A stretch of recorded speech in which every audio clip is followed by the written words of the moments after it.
What happens when oil drops from recent peaks, but one of the world's largest producers says prices are about to double?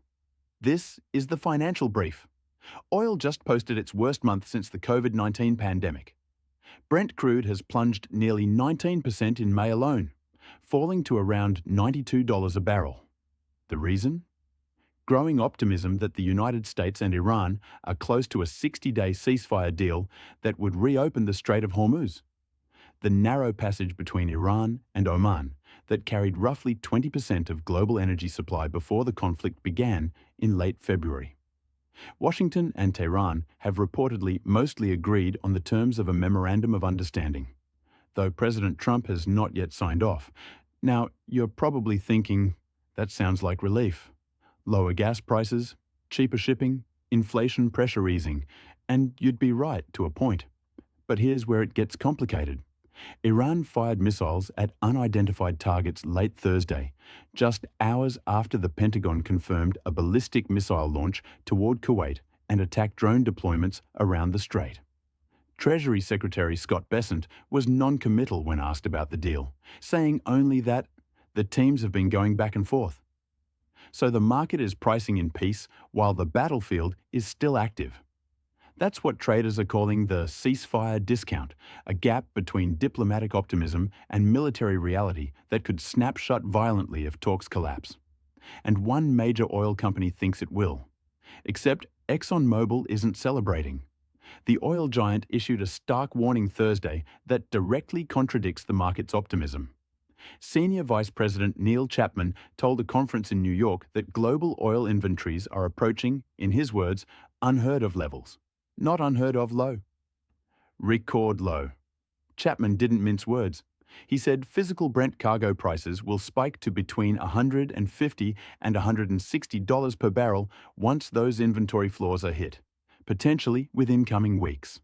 The International Energy Agency confirms the scale of the disruption. According to early reports that have yet to be fully confirmed, Iran's closure of the Hormuz Strait has removed significant volumes from global supply, representing a major oil supply disruption in recent history.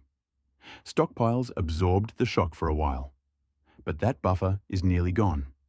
So here's the tension every investor needs to understand. Futures traders are betting on peace. Physical oil markets are screaming shortage. When those two readings diverge this sharply, one side is wrong, and the correction tends to be violent. Chapman himself acknowledged the endgame. When the price gets to a certain level, demand destruction brings it back into balance. That's a polished way of saying prices will rise until people simply can't afford to drive or heat their homes. For anyone holding energy stocks, this is a moment of extreme asymmetry, turning to tech and a very different kind of explosion.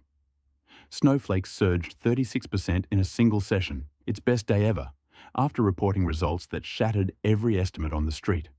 The cloud data company's earnings weren't just good, they were a statement about where enterprise spending is going right now.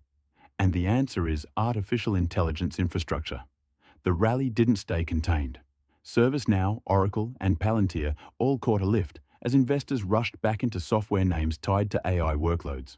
Meanwhile, Dell reported AI server revenue up 757% year over year, beating profit expectations by the widest margin in at least 5 years. That's not a rounding error.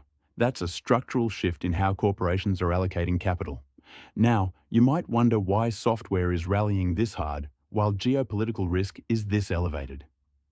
Turns out, enterprise AI spending operates on multi-year contracts that don't pause for oil shocks. Companies locked into digital transformation aren't pulling back because Brent moved $10. The real signal here isn't any single earnings beat.